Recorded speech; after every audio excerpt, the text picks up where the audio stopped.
Bismillahirrahmanirrahim. Assalamualaikum warahmatullahi wabarakatuh. Saudara-saudara dan hadirin sekalian, khususnya yang telah ditunjuk untuk melaksanakan temu bicara dengan saya dan rombongan pada hari ini dalam rangka melaksanakan upacara mencanangkan bulan bakti baik dari KMD maupun juga daripada MD. Ingin menggunakan kesempatan ini dengan saudara-saudara untuk memanjatkan puji syukur kehadirat Tuhan Yang Maha Kuasa, karena rahmat-Nya lah kita diberi kesempatan di samping menyaksikan upacara pencanangan bulan bakti juga masih diberi kesempatan untuk mengadakan temu bicara. Sebagaimana saudara-saudara telah juga mengetahui bahwa temu bicara ini sengaja diacarakan di antara lain adalah untuk dapat saudara-saudara menyampaikan berbagai masukan yang sangat penting bagi saya dan rombongan dalam melanjutkan daripada pembangunan nasional kita ini. Sebagaimana kita mengetahui bahwasanya pembangunan hakikat daripada pembangunan nasional kita adalah pembangunan manusia seutuhnya dan membangun masyarakat Indonesia. Ini berarti tidak hanya membangun daripada manusia demi manusia, tapi juga masyarakat secara keseluruhannya, sehingga tidak ada satupun manusia maupun masyarakat ketinggalan dalam ikut serta melaksanakan daripada pembangunan itu. Kedua, pembangunan kita didasarkan pada trilogi pembangunan, stabilitas nasional, pertumbuhan dan pemerataan. Maka pemerataan daripada ikut serta melaksanakan pembangunan maupun juga pemerataan dalam turut menikmati daripada setiap hasil pembangunan secara tahap demi tahap tersebut. Jadi pembangunan masyarakat dan pemerataan kita lakukan secara bersama-sama. Wujud daripada pemerataan yang kita lakukan sehingga tidak ada satu orang maupun juga desa yang tidak melaksanakan pembangunan. Semuanya harus ikut serta. Apa ini? Daripada pemerataan pembangunan untuk menjamin pertumbuhan yang telah ditopang oleh stabilitas nasional, dan pada dasarnya juga hasil pembangunan baik pertumbuhan pemerataan akan memperkuat daripada stabilitas nasional itu sendiri. Antara lain sejak semula itu membangun masyarakat dan pemerataan, pemerintah telah mengambil kebijaksanaan untuk melaksanakan program Inpres Instruksi Presiden dalam rangka melaksanakan pembangunan Inpres desa, kemudian Inpres daerah tingkat 2, tingkat 1, kemudian Inpres SD, Inpres kesehatan, kemudian Inpres obat dan lain sebagainya sampai kepada peningkatan daripada jalan dan sebagainya. Ini adalah antara lain merupakan salah satu wujud daripada pemerataan pembangunan, sehingga tidak ada satu desa pun itu, karena tidak ada satu desa pun yang tidak memperoleh Inpres desa tersebut. Dari jumlah permulaan 100.000 sampai sekarang adalah 6,5 juta, 6 juta daripada tahun yang sekarang, nanti mulai April ini menjadi 6,5 juta tiap-tiap desa. Inilah daripada wujud pemerataan daripada pelaksanaan pembangunan itu, sehingga tidak ada satu desa pun yang sebenarnya tidak melaksanakan pembangunan. Nah, daripada Inpres desa itu bukan bermaksud bahwa tujuan utamanya adalah hanya membangun dengan dana daripada Inpres yang relatif yang kecil, tapi yang penting daripada Inpres itu untuk mendorong potensi yang ada pada desa itu.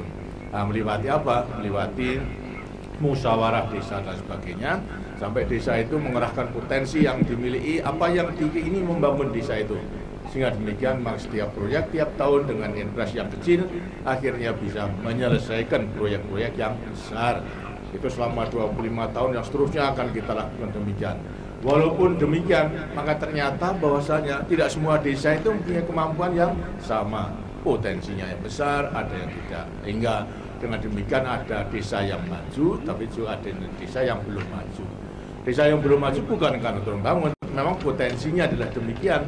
Sehingga sekarang daripada 65.000 desa itu masih kurang lebih 22.000 desa yang tertinggal.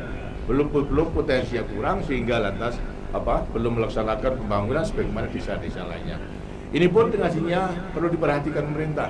Di sampingnya meneruskan Inpres desa, maka desa-desa tertinggal itu kemudian ditambah kemampuan yang kurang ditambah dengan kemampuan, ialah dengan impres, dengan IDT, impres desa tertinggal.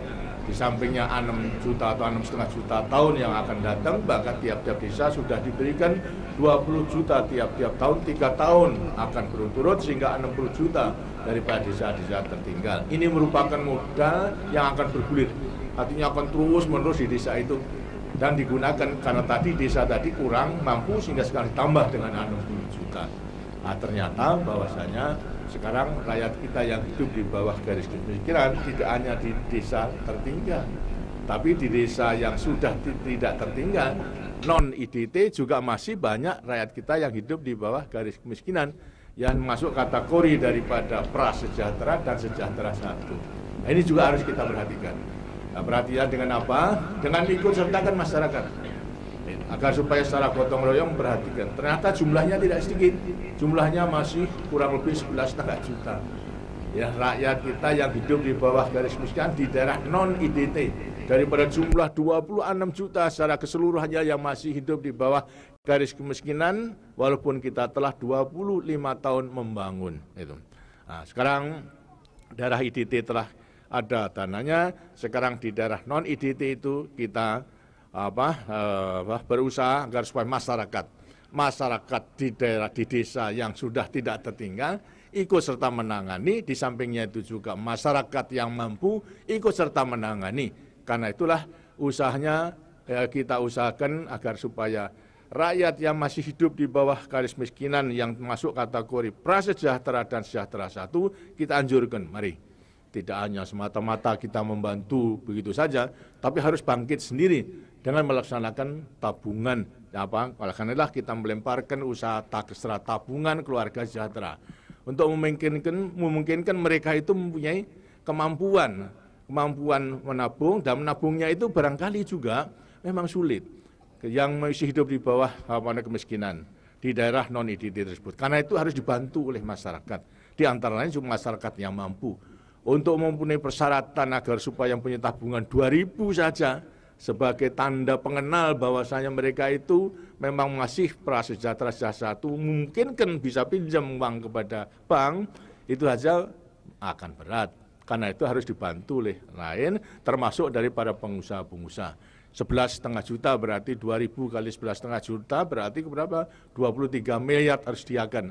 Untuk masing-masing itu mempunyai tabungan 2.000 tadi.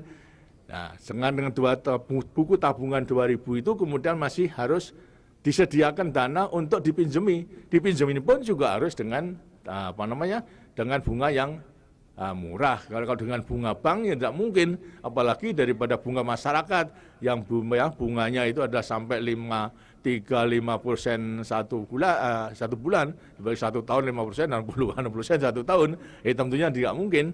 Di daerah IDT tadi sudah diberikan dana tanpa bunga karena modal revolving yang 6 juta namanya. Sekarang di daerah non-IDT bagaimana? Nah, inilah kita kerahkan.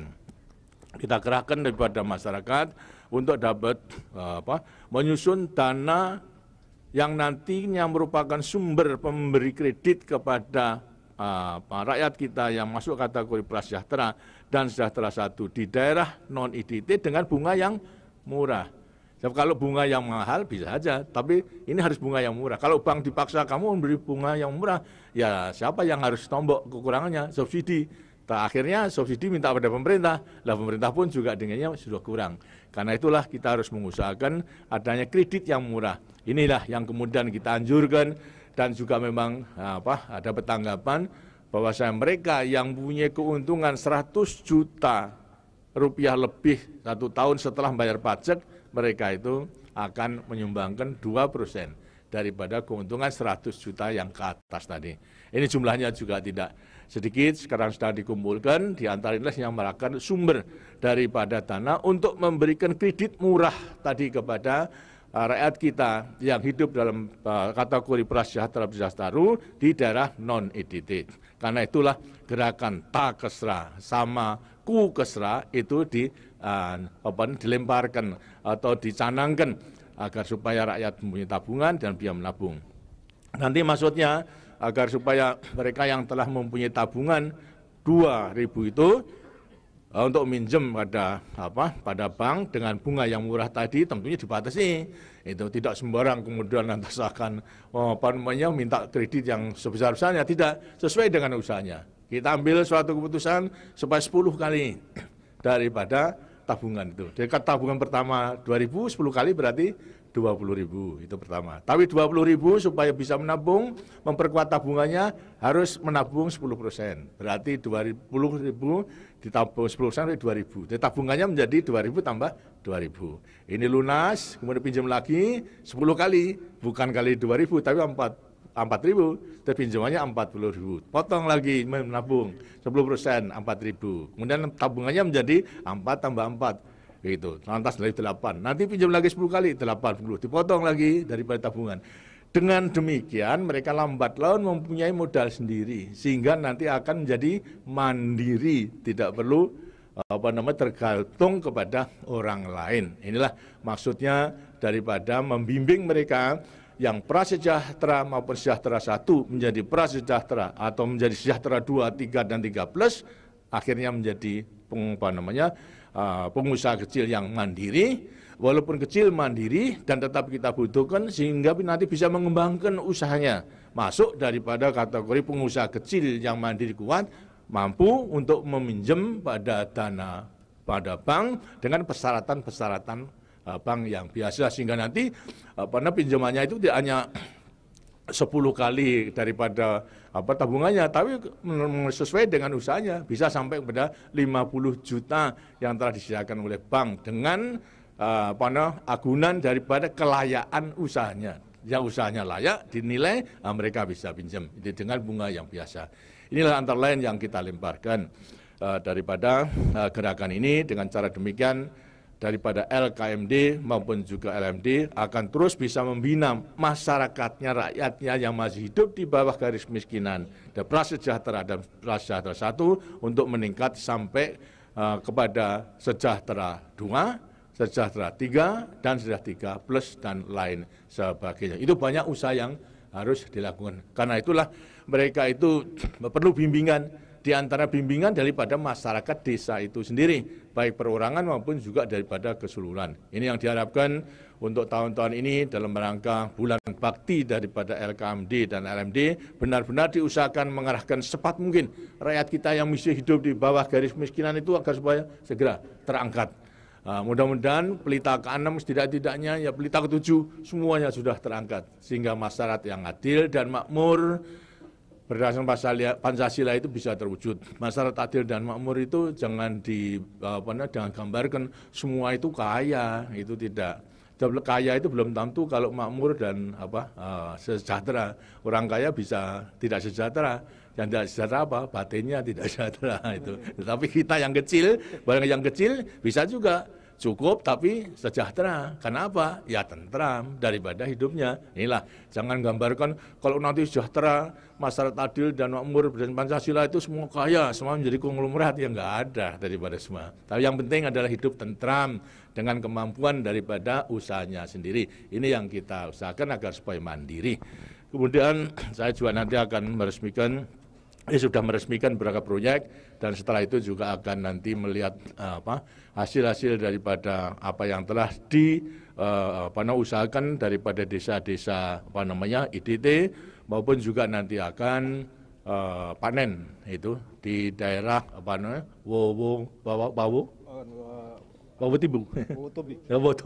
Wotobi yang 8 tahun yang lampau itu telah saya resmikan waduk itu yang kapasitasnya 18.000 hektar, sekarang baru 8.000 hektar. Itu saja sudah mendukung swasembada beras untuk di Sulawesi. Apalagi kalau yang 18.000 diusahakan, dengan sendirinya akan mendukung daripada stok nasional, pangan nasional yang baik. Itu artinya yang sempurna, yang tidak akan kekurangan lagi.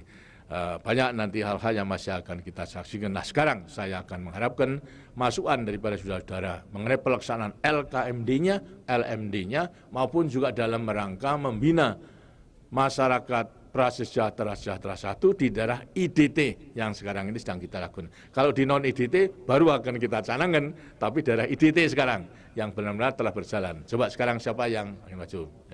Nah, silakan di tengah.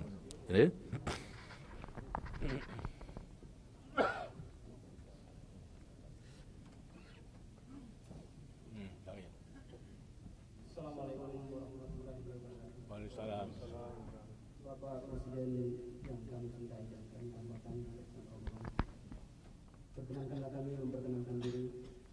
Nama Dr. Hamun selaku manajer KUD Tani Makmur Sejahtera Desa Wawasolo, Kecamatan Pondang, Kabupaten Daerah Istimewa Kendari, Provinsi Sulawesi Selatan.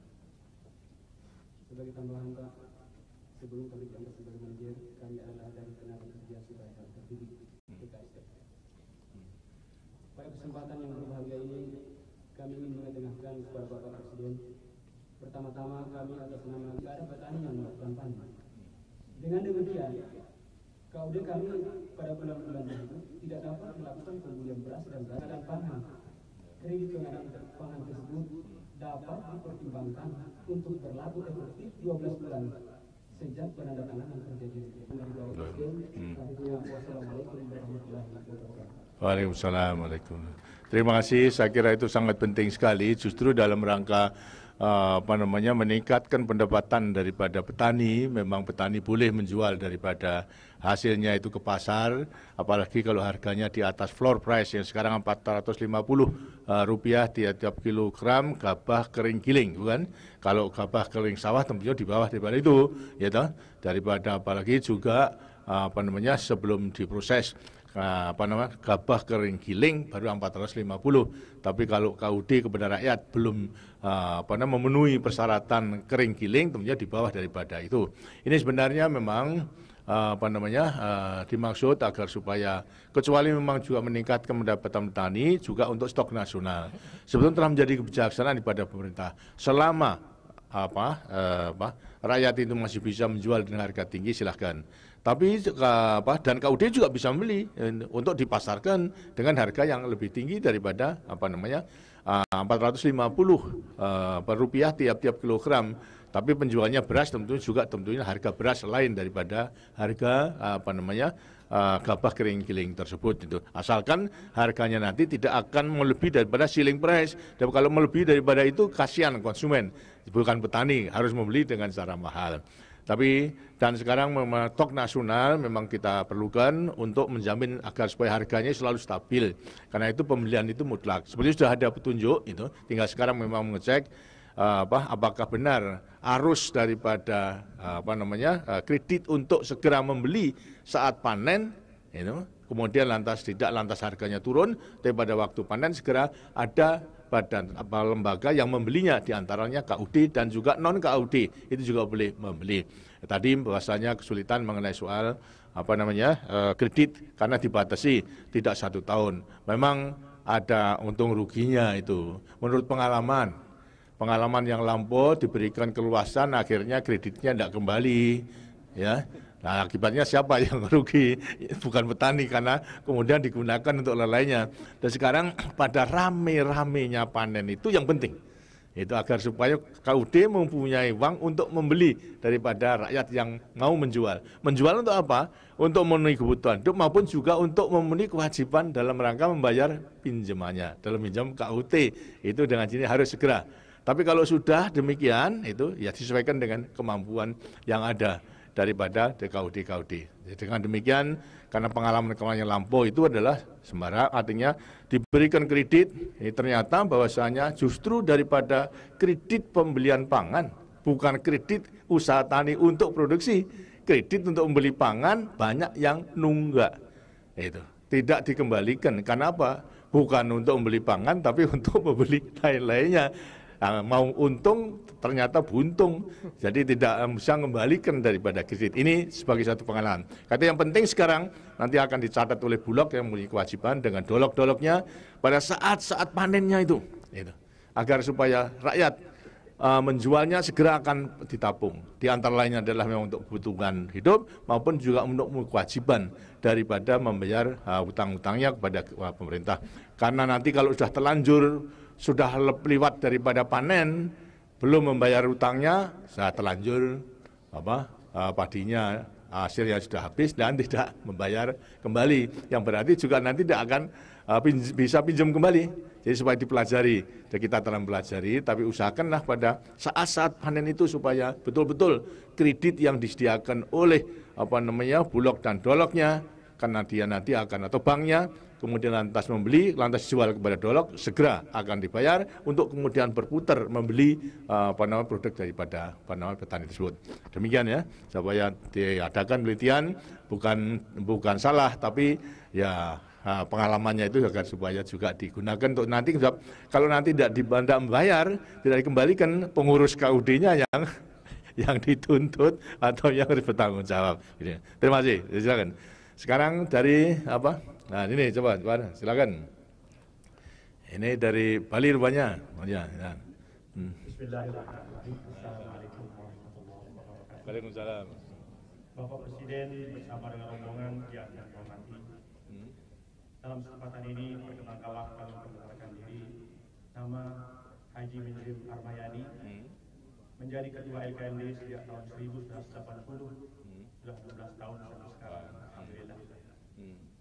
Sesuai dengan fungsi kami sebagai pengurus LKMD yang telah banyak berperan dalam membantu meningkatkan kesejahteraan masyarakat desa di dalam hal-hal yang menyangkut kesehatan seperti pekan imunisasi nasional, kemudian pemberantasan sarang nyamuk demam berdarah, kemudian operasi tekad makmur untuk meningkatkan kesejahteraan masyarakat kami, dan banyak lagi hal-hal.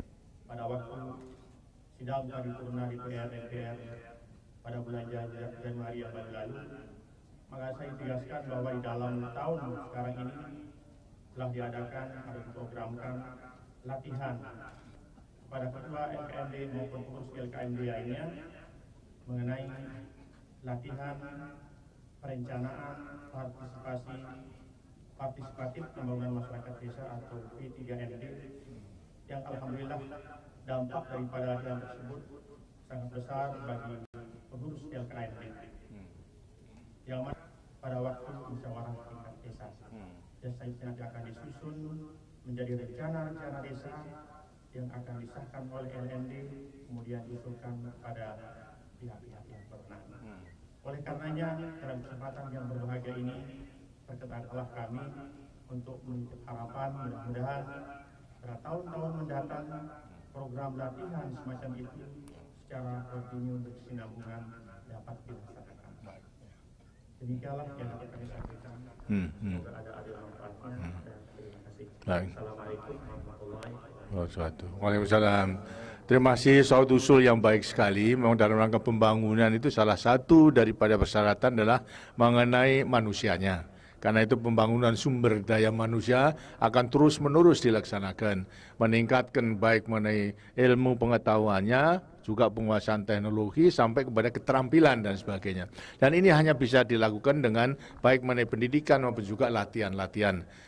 Setelah ternyata bahwasanya telah diadakan latihan dari tidak hanya pengurusnya, artinya ketuanya, tapi juga keseluruhan daripada anggota LKMD, sehingga memiliki pengetahuan maupun keterampilan. Dengan demikian akan lebih bisa menampung daripada keinginan-keinginan, kemudian lantaskan merumuskan dan kemudian mengambil suatu keputusan apa yang terbaik bagi pada desanya. Nah, di sinilah antara lain bahasanya setelah kita membuktikan bahwa segala sesuatu keputusan daripada desa itu memang dilakukan secara musyawarah, bukan? Tidak hanya kehendak daripada atasan, apakah itu camat, bupati, tapi ternyata dirumuskan oleh masyarakat desa itu dari bawah pimpinan daripada ketua dan pengurus. Kalau pengurusnya itu baik, dengan sininya akan bisa menilai kemampuan daripada desa, kemudian bisa menilai pula prioritasnya daripada desa, ngambil keputusan, dan nanti bisa akan berhasil, berarti menambah kemampuan daripada desa itu sendiri. Jadi memang sudah dalam rangka program, dalam rangka pembangunan sumber daya manusia, tidak hanya pada tingkat perguruan tinggi, tapi juga pada masyarakat di desa. Karena itu diusahakan agar supaya siap, tidak hanya anggota LKMD, tapi juga masyarakat desa seluruhnya, agar supaya bisa mengikuti daripada pendidikan dan latihan itu. Terima kasih. Itu ada program yang sekarang ini sedang kita lakukan dalam rangka mencerdaskan kehidupan daripada bangsa melewati pendidikan, terutama yang akan datang, ialah mengenai anak-anak sekolah SD. Di sampingnya itu, di sampingnya karena kita mengetahui kecerdasan itu tergantung pada makanan, maka lantas makan itu daripada anak-anak SD itu perlu kita perhatikan. Pemerintah telah mengambil keputusan agar supaya anak-anak SD diberikan makan dengan gizi yang baik, 1 minggu 3 kali kalau tidak salah, dan pelaksananya dilakukan oleh guru, kepala sekolah dan dengan PKK maupun juga dengan daripada LKMD yang ada di yang ketempatan daripada sekolah tersebut. Di sinilah akan punya suatu hal yang penting, kecuali anak-anak kita itu akan dipenuhi kebutuhan gizi dan kecerdasan akan meningkat, tapi yang penting juga pembelanjaan daripada makan yang diberikan itu tidak boleh diambilkan dari lain daerah, apalagi kota, harus dibelikan di daerah itu sendiri, di desa itu sendiri. Ini berarti apa? Kemampuan ekonomi akan tambah di desa tersebut, karena akan membeli ya telur dari hasil itu, kemudian tempe ya daripada hasil itu, dan lain sebagainya, buah demikian. Tidak boleh beli daripada kota. Dan kalau dibeli di kota berarti lantas sekarang kota itu yang menikmati. Tapi kalau dibelikan di situ berarti rakyat itu bisa menyediakan, kemudian yang membeli ialah untuk memberikan makan kepada anak-anak kita daripada SD tersebut. Untuk keseluruhannya akan dilakukan, dan ini berjuta-juta, bermiliar-miliar yang akan masuk kepada desa itu melewati sekolah dasar. Sekarang PKK yang disertakan, saya minta penjelasan apa, sudah ada persiapan atau belum? PKK ada? Silakan Ibu, silakan. Dari PKK.